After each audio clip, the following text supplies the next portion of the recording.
कमजोर नहीं पड़ना है। और एक जरूरी बात जो मुझे आप सबसे कहनी है वो ये है कि आप लोग ये ना बीच का रास्ता खोजना बंद कर दीजिए, बैलेंस बनाना बंद कर दीजिए कि इस पलड़े में भी बैठेंगे, इसमें भी बैठेंगे। 4 लोग घर बैठ के गाजियाबाद, मुरादाबाद, नोएडा, आजमगढ़ बैठ के अगर कह देंगे हम आपकी लड़ाई लड़ रहे हैं, तो मैं खोजना चाहता हूँ कि वो लोग कहाँ आए आज लड़ाई में आपके साथ? कोई है कोई जो कहते थे कि सब कुछ हो जाएगा? बोलो भाई, क्यों नहीं बोलना चाहते? अभी भी बैलेंस बना रहे हो? क्यों बैलेंस बना रहे हो?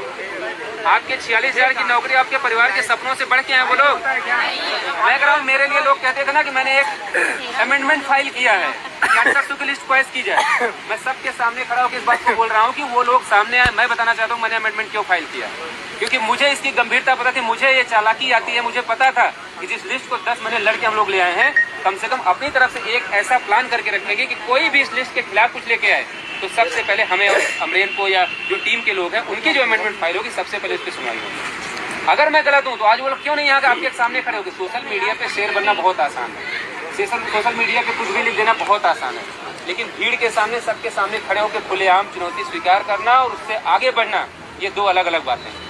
हम लोग काम करने में यकीन करने वाले लोग हैं और इतनी भीड़ के सामने मैं इस बात को कह दे रहा हूँ कि 25 की सुनवाई में भले अभी तक अपेक्षित सहयोग नहीं आ पाया है, नहीं भी आएगा, हम सभी लोग मिल के 2 टॉप मोस्ट सीनियर अपनी तरफ से हम लोग कोर्ट में अपियर कराने जा रहे हैं 25 तारीख की सुनवाई। जो काम 18 लाख 30 लाख रुपए आप लोग दे के नहीं करवा पाए, वो काम आपके 4 लाख रुपए के सहयोग से मैं पूरी टीम की तरफ से आपके सबके सामने खड़े होकर, इसमें कितनी रिकॉर्डिंग जा रही है, जो लाइव जा रही है, सबके सामने मैं बता रहा हूँ कि 25 तारीख को हम लोग जो भी पैसे आपके आए हैं वो पूरा अकाउंट खाली करेंगे। और एक डेट के लिए सही, लेकिन 2 सीनियर जो टॉप मोस्ट यहाँ के सीनियर हैं वो हमारी तरफ से 25 को खड़े होंगे और इस बात को कहेंगे कि इसको मुकदमे का निस्तारण चाहे आप अपने 10 साल बाद करिए, हमें कोई हर्ज नहीं है, लेकिन जिन अभ्यर्थियों के लिए सरकार ने कोर्ट में खड़े होकर इस बात को बोला है कि इनके साथ इनजस्टिस हुआ है, इनके साथ अन्याय हुआ है, उनको अपॉइंटमेंट देना है, तो आप मिलॉर्ड जो है इस नियुक्ति को मत रोकिए। जो गलत नियुक्तियां हैं उनको आप 6 महीने में निकालिए, 6 साल में निकालिए, हमें कोई आपत्ति नहीं है, लेकिन जो गलत तरीके से नियुक्ति पाए हुए लोग हैं उनकी वजह से सही नियुक्ति पाने वाले लोगों का जो है उनका हक नहीं मारा जाना चाहिए। इस प्रेयर के साथ हम लोग 25 तारीख की सुनवाई में जाएंगे। भले 1 रुपया कोई सहयोग ना करे, लेकिन दो वकीलों भर का जो हम लोगों के पास पैसा है, हालांकि हम उनको फुल पेड नहीं कर पा रहे हैं, हम लोगों की इच्छा भी यही थी कि एक बार फुल पेड कर दें और वकीलों से कह दें कि पैसा हम आपको और दे देंगे, लेकिन ये मामला छोटा होना चाहिए। जो काम 10 डेट में होता ना, आप हमसे 11 डेट का पैसा ले लो, लेकिन हमारा काम 2 डेट में करवा दो। हम लोग ये चाहते थे, लेकिन अपेक्षित सहयोग नहीं मिल पाया, लेकिन उसके बाद भी हम लोग इस पर आगे बढ़ेंगे, करेंगे लोग ना, और उम्मीद कर रहे हैं हम लोग कि आप करेंगे आप अकाउंट से सारी ले लीजिए, हम लोग निकल जाएंगे। जितने लोग हैं, मैं कह रहा हूँ सिर्फ इतने लोग अगर ठान लेना इस लड़ाई को, हम लोग अगले 10 दिन में जीत सकते, केवल 10 दिन में हम लोग जीत सकते, और हम लोगों ने करके दिखाया है। जिस समय लोग, इसी में से कितने लोग ऐसे थे, मैं सबकी बात छोड़ो, मैं अपनी बात बता रहा हूँ, हम लोग जब 10 महीने यहाँ बैठते थे तो किसी दिन मेरे मन में भी ख्याल आता था कि यार ऐसा ना हो कि कुछ भी ना मिले। ये निगेटिविटी आनी स्वाभाविक है, आपके मन में भी आती होगी कि पता नहीं क्या होगा। कितनी बहनें हमारे पास फोन करती तो यही पूछती भैया लिस्ट रद्द तो नहीं हो जाएगी। तो इस बात को समझिए, ये लिस्ट कई खैरात से नहीं है, गाजियाबाद मुरादाबाद में बैठ के नहीं है, ये लिस्ट 10 महीने शीतल के, इसको भी लोग गाली देते थे। हम लोगों का नाम रखा गया था कि बट ब्रिज के नीचे बैठते हैं, बट ब्रिज के नीचे बैठने वाले लोग हैं, तो इसी बट ब्रिज के नीचे लिस्ट मिली है, तो यहीं से आपको सिलेक्शन देते हैं। तो मुझे उम्मीद है कि कम से कम 3 दिन तो आप लोग समय देंगे, मैक्सिमम लोग समय देंगे, और जो आज नहीं आ पाए हैं वो भी निकल के अपने अपने घरों से आएंगे, आप लोग बुलाएंगे उनको, वो आएंगे। और जो लखनऊ की लोकल हमारी बहनें हैं, इसमें तमाम लोग होंगी, वो अपनी और बहनों को जो है उनका जो नहीं कहीं रुकने की व्यवस्था होगी, उनकी व्यवस्था भी आप लोग कर लीजिएगा। आपस में ये मत पूछिए, लखनऊ के तो टॉप मोस्ट है, पैसा पहुँचे मत करिए।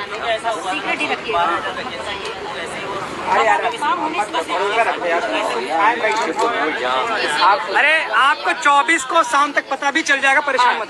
टोकन मनी पहुंच जाएगी तो उसको करने दो, आएंगे। बस इतना मान के चलिए, हम लोगों की कोशिश ये है, हम लोग ये आपसे उम्मीद कर रहे हैं कि आप लोग ये करेंगे कि जब तक सरकार की तरफ से पक्ष निकाल के ना आ जाए तब तक आप लोग घर नहीं जाए। लोगों का भरोसा है जो ये है। कितने लोग हैं जो रुक रहे हैं? ये 2 लोग जोर से बोल दो भैया, कौन रुक रहा है? जोर से बोलो यार, रुकोगे ना? 4 दिन से आ जाएगा, बस बगल के लोगों को घर चले जाए फिर सुबह आ जाएंगे, ऐसा कोई नहीं है। लेकिन आप कोशिश ये करिए, आप यहाँ बैठे रहेंगे तो ये मतलब सब लोग बहुत प्रेशर है सरकार के ऊपर आपका, और जैसे ये दिन बढ़ेंगे ना आपकी संख्या बढ़ती जाएगी तो वो और परेशान है। आप प्रशासन में कुछ आपके लोग हैं वो चाहते हैं कि आप यहाँ गार्डन में बैठे रहिए, हवा टाइट हो जाएगी। हम एक भी ढिलाई नहीं चाहते, पूरी थोड़ी सी वकील को पैसा दे देंगे, लेकिन यहाँ बने रहेंगे ना तो लाइव भेजती है कि यार बैठे हैं।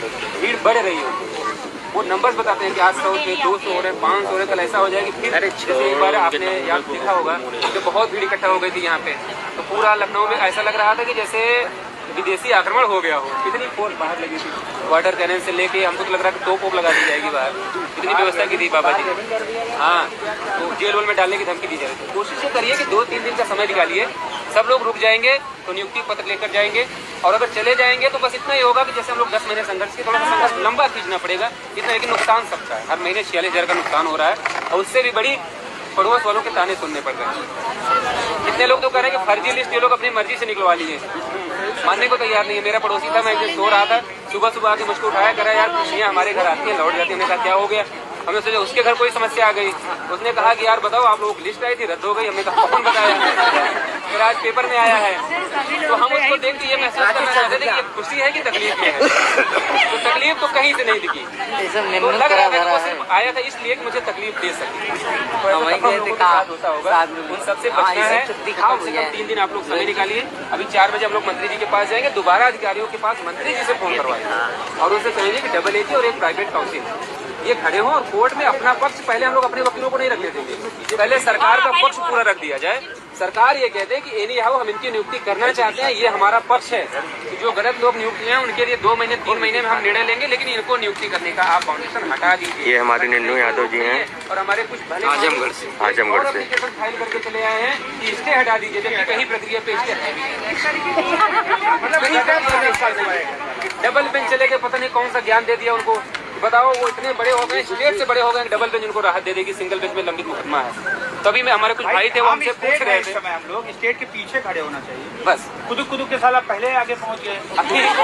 अभी कुछ भाई मुझसे पूछ रहे थे कि भैया ये हो गया डबल बेंच में जाने का नुकसान क्या। उनका नुकसान बताएं आपको, ऐसे सिंपल साधारण भाषा में समझिए। एक नई कार खरीद के अगर किसी न चलाने वाले आदमी को दे दिया जाए ना, तो उसमें नुकसान उस कार में बैठने वालों का है, जो ड्राइवर के बगल बैठेगा उसका, और तो और रोड पे अगल बगल जो आएंगे उनका भी नुकसान है। तो इस मुकदमे में नौसिखियों के उतरने का सिर्फ यही नुकसान हुआ है। उनको जो लोगों ने कह दिया कि ये कर डालो हो जाएगा, क्योंकि पैसे आप लोगों ने भरपूर दे दिए थे, 22-23 लाख रुपए। 26 लाख का स्टेटमेंट मेरे पास। हाँ, 26 लाख। अब पैसा दिखा दें। अब पैसा सबसे बड़ी बात है ना कि पैसे में बड़ी आग होती है, और जिसके पास पैसा आ जाता है सबसे पहले उसको दिखाई और सुनाई देना बंद हो जाता है।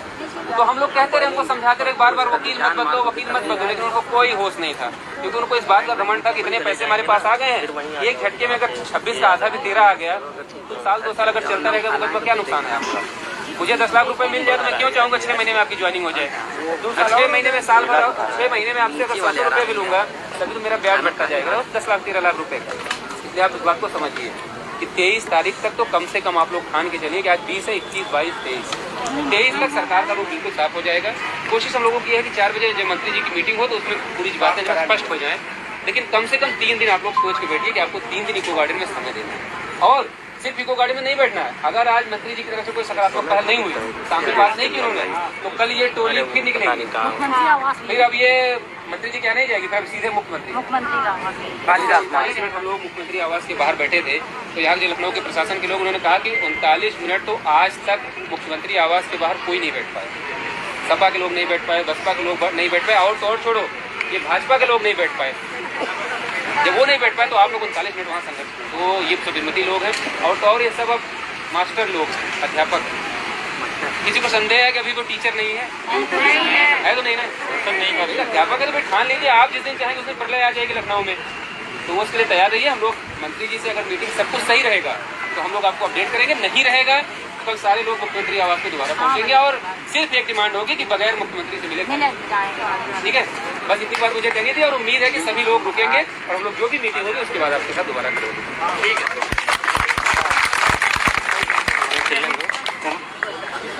अरे ये तुम बोलो ना, रंजीत बोलो ना, रंजीत आओ, अरे बोल तो दिए, बोलो रंजीत, पार्टी बनाना तुम्हारी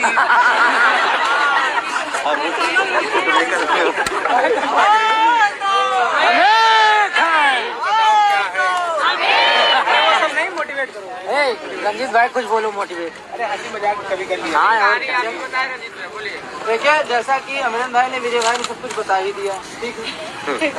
सुबह से बहुत सारे मित्र जो लेट आए तो हमें बुला बुला करके कान में बोल रहे बस